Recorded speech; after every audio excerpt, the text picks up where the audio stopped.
அனைவருக்கும் நமஸ்காரம். கேதுவின் காதலன் பேசுகிறேன்.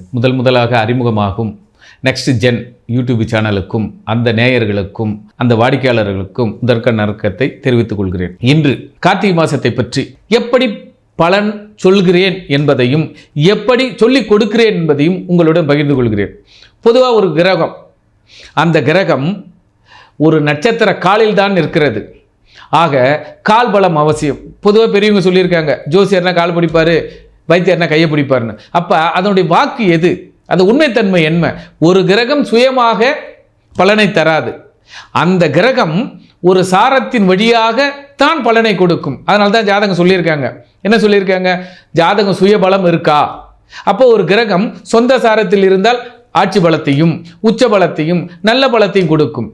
பகை சாரத்தில் இருந்தால் பிரச்சனையோடு கொடுக்கும். அல்லது அஸ்தங்கமோ அஸ்தமனமோ ஆகியிருந்தால் அந்த கிரகத்தால் அந்த ஜாதகருக்கு பலன் இல்லை. ஆக ஒரு ஜாதகம் பார்க்க வேண்டும் என்றால் ஒரு கிரகம், அதாவது 9 கிரகம், 9 உறவு. இப்போ அப்பாவால் நன்மை இருக்குதா அப்படின்னா சூரியனை பாரு.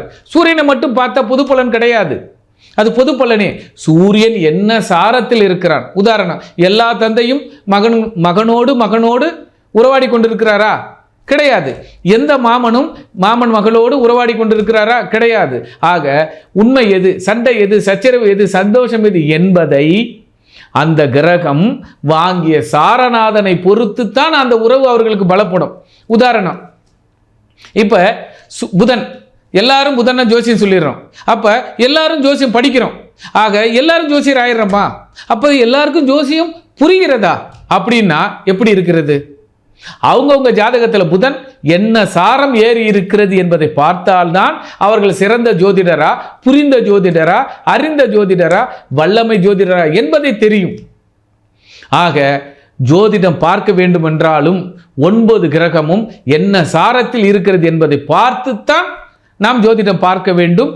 அதுபோலத்தான் ஜோதிடத்தையும் படிக்க வேண்டும். அதனால்தான் ராசி கட்டத்தின் பக்கத்தில் அம்சத்தை வைத்தான். அம்சம் எதற்கு என்பதை ஆய்வு செய்யுங்கள்.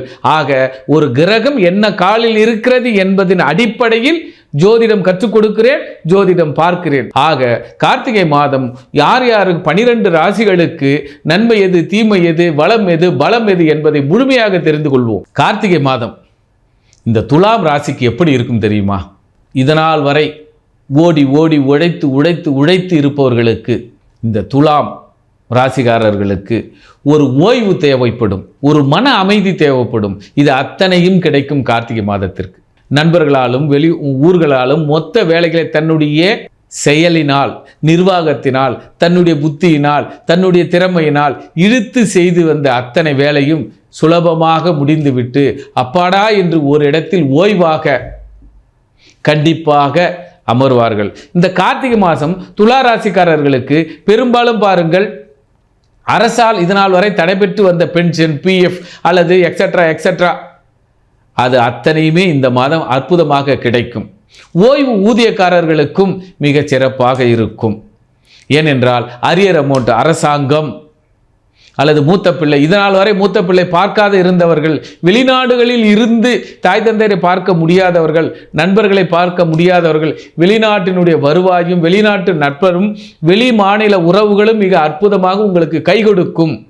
உங்களை உட்கார வைத்து மிக அற்புதமாக சேவை செய்வார்கள் துலா ராசிக்காரர்கள்.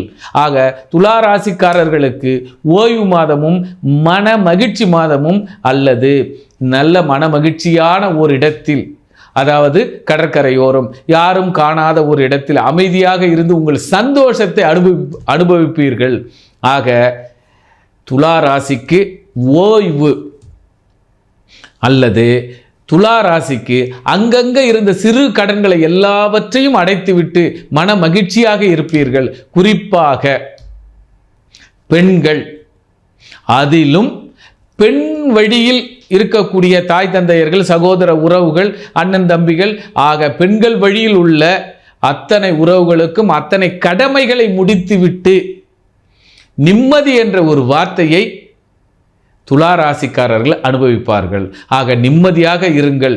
7ஆம் இடம் கேட்ட இடத்திலிருந்து வெளிநாடு உறவுகள் கண்டிப்பாக உங்களுக்கு, வெளி மாநில உறவுகள் அல்லது வெளி தேசம் அல்லது வெளியூர் நட்பர்கள், இவர்களால் இந்த மாதம் உங்களுக்கு சிறப்பான மாதமாக இருக்கும். நன்றி, நமஸ்காரம்.